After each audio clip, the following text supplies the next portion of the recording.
Juliana diam beberapa detik lalu berkata dengan pelan, "Sebenarnya ayahku menyelidiki rencana perjalanan Tuan. Sengaja menyuruhku datang di saat ini. Tujuannya adalah ingin menciptakan kesempatan agar aku bisa lebih banyak berinteraksi dengan Tuan. Mereka bilang di negara asing lebih mudah bagi kedua orang untuk muncul perasaan suka kalau bertemu secara pribadi." Selesai bicara, Juliana menggigit bibir bawah, ekspresinya gugup dan tidak tenang. "Mengenai rumor-rumor sebelumnya, aku sudah tidak menyelidikinya." Lorenzo tidak menyelesaikan ucapannya, tapi maksudnya sudah sangat jelas. "Aku tahu itu bisa membuat Anda sangat kesal, tapi ayah dan paman Winston bersikeras mau berbuat seperti itu. Aku juga tidak berdaya. Selain itu, mereka juga tidak akan menyerah. Karena itu aku mengikuti kemauan mereka agar mereka bisa menyerah lebih cepat." Nada bicara Juliana terdengar sedikit tidak berdaya. Setelah berhenti sebentar, dia berkata lagi, "Aku bertumbuh besar bersama Tuan dari kecil. Aku tahu karakter Anda. Kalau Anda sudah memutuskan sesuatu, tidak ada orang yang bisa mengubahnya. Sama halnya dalam karir, juga asmara. Karena itu, aku sama sekali tidak berpikir bahwa Anda akan berubah pikiran dan menyukaiku. Aku hanya ingin berdiri di belakang Anda. Kapanpun Anda membutuhkanku, aku selalu ada." Ucapan ini sangat menyentuh juga sangat tulus. Lorenzo tidak bisa menemukan alasan untuk memarahinya. Sebenarnya meski bertemu di bandara, tapi mereka sibuk dengan urusan masing-masing selama beberapa hari ini. Juliana tidak mengganggunya. Selain itu, kali ini datang ke San Francisco dengan begitu terang-terangan. Itu juga niat Lorenzo. Dialah yang menginstruksikan 3 keluarga besar untuk mengutus seorang wakil untuk datang mengawasi, juga harus tampil di depan media secara terbuka. Tujuannya adalah agar orang-orang di belakang Pastorico tahu bahwa dia pasti akan mendapatkan pasar ini. Tapi dia tidak menyangka bahwa 3 keluarga besar bisa mengutus Juliana. Tentu saja sekarang Juliana sudah mengambil alih posisi Mikhail, maka masuk akal kalau dia datang. Hanya saja itu menambah sedikit gosip membuat Dewi marah. Saat ini di telepon tadi, Dewi seperti ekor anjing kecil yang mengamuk. Pembunuh menerobos saat Lorenzo hendak menjelaskan, maka terpaksa menutup telepon dulu, membereskan pembunuh. Saat itu ada banyak musuh juga sendirian, tidak punya senjata, membawa Juliana bersembunyi di kegelapan. Telepon Dewi terus masuk satu demi satu. Itu mengungkapkan keberadaannya. Karena harus menerima telepon dari Jasper setiap saat, dia tidak bisa menonaktifkan ponsel, terpaksa memblokir telepon dari Dewi dulu. Sekarang gadis itu pasti sedang mengamuk di rumah, tapi dia juga tidak berdaya, harus menyelesaikan masalah di depan mata dulu, barulah pelan-pelan menjelaskan padanya. "Untung ada Tuan malam ini, kalau tidak, aku akan sangat memalukan." Juliana mencoba mencairkan suasana kaku saat menghadiri pesta malam ini. Dia digoda oleh beberapa pengusaha kaya dari negara mebel. Mereka juga menjatuhkan botol sampahnya ke tubuhnya. Gaunnya basah, pecahan kaca melukai kakinya. Dia sangat terpuruk saat itu. Di saat tidak tahu bagaimana, Lorenzo muncul. Lorenzo membawanya ke ruang istirahat untuk berganti pakaian dan membersihkan lukanya. Perhatiannya yang ramah dan hangat membuatnya sangat tersentuh. "Jangan sungkan, hanya masalah kecil," Lorenzo berkata dengan datar. "Meskipun hanya teman biasa, aku juga akan membantu. Apalagi kamu mewakili Grubmore. Mempermalukanmu berarti mempermalukan Grubmore." Ucapan ini terdengar dingin dan jauh, membuat Juliana sedikit kecewa, tapi dia tidak berani banyak bicara, hanya bisa berkata dengan pelan, "Iya, aku mengerti. Aku pergi menghadiri pesta, juga sudah diatur sebelumnya." Lorenzo menjelaskan lagi, "Bukan khusus pergi membantumu." "Iya, aku tahu." Juliana menunduk dengan rendah hati. "Di sini sangat berbahaya. Ada banyak pembunuh yang mengejarku setiap saat. Juga ada pengusaha dari berbagai daerah yang mempersulit orang-orang Grubmore. Tidak seharusnya kamu datang." Awalnya Lorenzo ingin Joel datang pertama untuk mengatakan posisi Grubmore pada orang-orang di belakang Pastorico. Kedua ingin mematahkan semangatnya. Tapi Joel sangat licik, bukan hanya mencari alasan untuk melarikan diri, bahkan berhasil menghasut Mikhail untuk menyuruh Juliana datang. Mikhail sangat ingin berhasil, hanya berpikir untuk segera menyatukan putrinya dengan Lorenzo, tapi tidak disangka dia sendiri malah masuk dalam jebakan Joel. "Sebenarnya aku tahu niat Joel." Juliana tersenyum pahit. "Ayahku tidak bisa melihatnya. Mana mungkin aku tidak bisa melihatnya. Dari luar, dia terlihat bersatu dengan keluarga Henderson dan keluarga Yang. Sebenarnya dia punya rencana sendiri. Saat ketiga pihak bisa bersatu, dia akan ikut bersatu, mendapatkan keuntungan bersama. Tapi kalau ada hal yang berisiko, dia akan menyuruh keluarga Henderson dan keluarga Yang melakukannya. Setiap kali dia selalu menemukan beberapa alasan yang terlihat sangat bermartabat, seolah-olah dia banyak berkorban untuk membantu orang lain. Seperti kali ini, ayahku sangat berterima kasih padanya karena sudah memberikan kesempatan mengawasi padaku." "Jelas-jelas kamu tahu kenapa masih mau datang?" Lorenzo balik bertanya. "Apa aku boleh mengatakan yang sebenarnya?" tanya Juliana dengan hati-hati. "Katakan." Lorenzo malah sangat mengagumi kejujurannya. "Alasan utama adalah karena aku ingin punya lebih banyak kesempatan untuk berduaan dengan Tuan." Juliana berkata dengan terus terang. "Selain itu, aku merasa setelah 3 keluarga besar sampai pada generasi kita, selain Tuan, orang lain semakin tidak punya kemampuan." Putra dari keluarga Paman Winston langsung lepas tangan, menjadi anak yang suka berfoya-foya, tidak punya niat meneruskan usaha keluarga. Meski Joel punya sedikit kemampuan, tapi keinginan pribadinya terlalu banyak dan sangat ambisi, tapi tidak punya semangat juang. Orang seperti itu ditakdirkan tidak bisa melakukan hal besar. Aku tidak ingin seperti dia yang hanya bisa membuat rencana licik dan berdiam di rumah. Aku ingin keluar, melihat dunia luar, mencoba berjuang. Kalau 3 keluarga bisa terus berjaya, maka berdasarkan kemampuanku, aku juga bisa menopang keluarga Henderson. Kalau kelak 3 keluarga besar mengalami pergolakan, aku juga bisa berdiri sendiri, mempertahankan keluarga Henderson."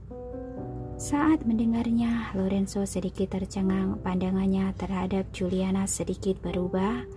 Dibandingkan dengan anggota lain dari 3 keluarga besar, jelas bahwa Juliana mau menjalani hidup dengan lebih sadar, lebih jelas dan lebih berambisi. Bahkan Juliana pernah berpikir mungkin suatu hari nanti 3 keluarga besar akan dimusnahkan oleh Joel. Tidak ada kebencian dalam ucapannya, malah sangat tenang, karena dia mengerti prinsip bahwa yang menang adalah raja, yang kalah adalah pecundang. Hukum alam di pusat bisnis, yang lemah akan dimakan yang kuat. Tapi sekarang semuanya belum pasti. Dia juga sedang berusaha, baik itu asmara atau kekuatan keluarga. Dia ingin mencobanya lagi. Karena itu, Tuan tolong jangan membenciku. Terakhir Juliana menambahkan lagi, Aku sedang berusaha, tapi aku tidak pernah memaksa, juga tidak melakukan rencana buruk di belakang. Aku hanya berharap saat Tuhan membutuhkanku, aku senantiasa ada. Ucapanmu sangat tulus, Lorenzo berkata dengan datar. Aku percaya masalah ayahmu menculik Wiwi dan beracuninya di aula perjamuan tidak ada hubungannya denganmu. Apa? Juliana tercengang seketika, segera berkata, tidak mungkin. Meski ayahku berniat untuk menyatukanku dengan Tuhan, juga mengerahkan banyak usaha, tapi dia tidak akan pernah melakukan hal seperti itu.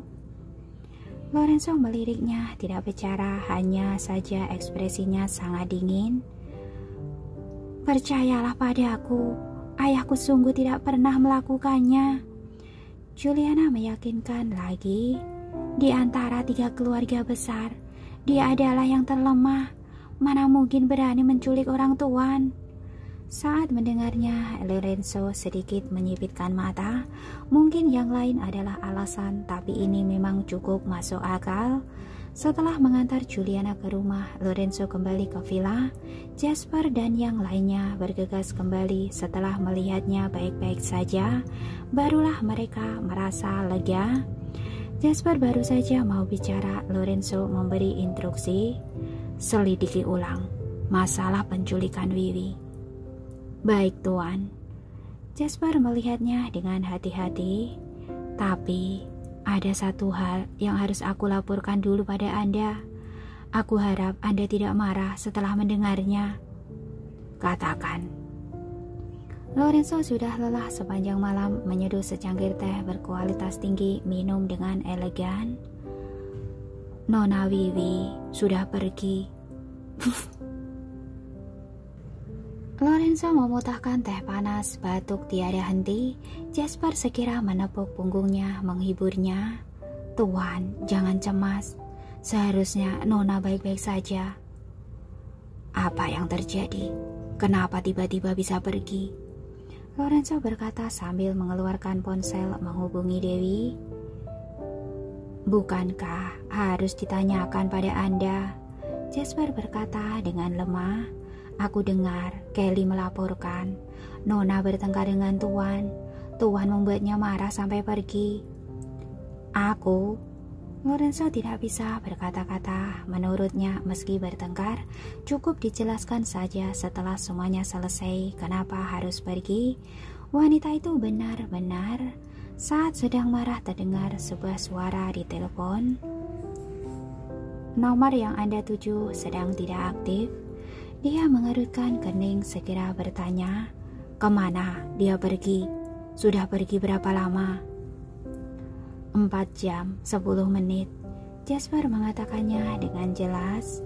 Sony bilang dia menendang seorang pengawal, merampas sebuah mobil Lamborghini, langsung terbang melewati tembok halaman, melaju pergi.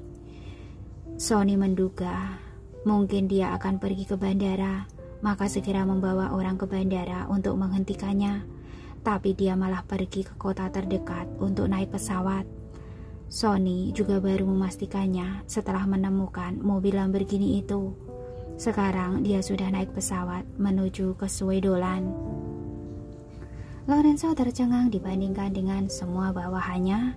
Serangkaian tindakan Dewi lebih berani dan lebih bermotivasi merupakan sifat yang dia suka. Tapi bukankah wanita itu terlalu keras? Dia juga tidak melakukan sesuatu yang salah padanya. Bukankah hanya menutup telepon? Apa perlu sampai menendang pengawal, merampas mobil, pergi ke kota lain dan langsung naik pesawat ke Swedoland? Kalau kelak sudah menikah, bukankah wanita itu akan mengamuk dan pulang ke rumah orang tuanya setelah bertengkar? Dia memang punya banyak bawahan yang bisa ditendang, juga punya banyak mobil yang bisa dihancurkan, tapi jantungnya tidak akan tahan. Tuan, apa perlu menyuruh Jeff dan Sony membawa orang mencarinya ke Swedoland? Jasper mencoba bertanya. Takutnya Nona Dewi tidak mau pulang. Biarkan Jeff terus melakukan tugasnya dulu. Itu sangat penting. Lorenzo memberi instruksi dengan tegas. Suruh Sony bawa orang ke Swedolan. Jangan mengganggunya. Cukup lindungi secara diam-diam. Baik, mengerti. Jasper segera menyampaikan perintah. Lorenzo mencoba menghubung Dewi lagi, tapi ponselnya tidak aktif. Mungkin sekarang masih berada di pesawat. Setelah berpikir sejenak, dia mengirim pesan teks padanya. Hubungi aku setelah melihat pesan. Biasanya dia tidak suka menjelaskan, maksudnya kedua orang yang bersama harus saling percaya. Selain itu dari awal sampai akhir dia tidak melakukan kesalahan apa-apa. Kenapa wanita itu selalu cemburu dan mencurigainya? Kebiasaan buruk itu harus diubah. Dewi bersin beberapa kali di pesawat, yakin bahwa si brengsek Lorenzo sedang memarahinya. Saat memikirkan semua perbuatan Lorenzo, dia sangat marah sampai menggetakkan gigi. Saat ingin mencekiknya sampai mati.